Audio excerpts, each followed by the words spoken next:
Ini merupakan upaya penangkapan pelaku pembacokan seorang calon pengantin pria yang terjadi di Palembang pada 11 Mei 2025 lalu. Pelaku dibekuk di tempat persembunyiannya di Batam yang dilakukan tim gabungan Jatan Ras Polda Sumsel dan Satreskrim Polrestabes Palembang. Tanpa perlawanan, pelaku langsung dibawa ke Palembang untuk menjalani pemeriksaan. Diketahui pelaku Reno alias Kencot, warga Kelurahan Lima Ulu, Kecamatan Sebang Ulu 1, Palembang. Dari pelaku, polisi menyita sebilah parang yang digunakan saat membacok korban. Hasil penyelidikan mengungkap motif pembacokan dipicu dendam lama. Pelaku mengaku pernah menjadi korban penusukan yang dilakukan korban saat hendak melayat mertuanya.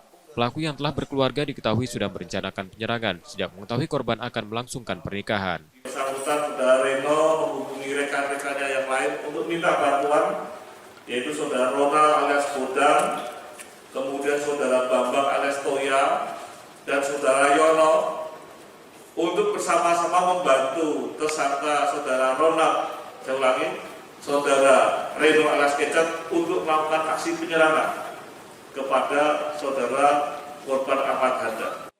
Dendam yang tak kunjung padam membuatnya nekat melakukan aksi balas dendam meski sadar akan resikonya.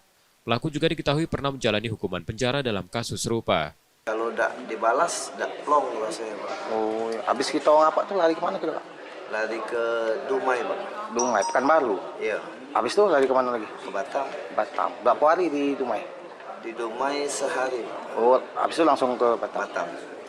Sebelumnya calon pengantin Ahmad Handan dibacok saat turun dari mobil di depan rumah mempelai wanita di Jalan Panca Usaha, Kelurahan Lima Ulu, Kecamatan Seberang Ulu 1, Palembang pada Minggu pagi 11 Mei 2025. Akibat luka serius di tangan dan kaki, korban harus menjalani akad nikah di ruang IGD Rumah Sakit Bari Palembang. Yudi Kiswanto, Kompas TV, Palembang, Sumatera Selatan.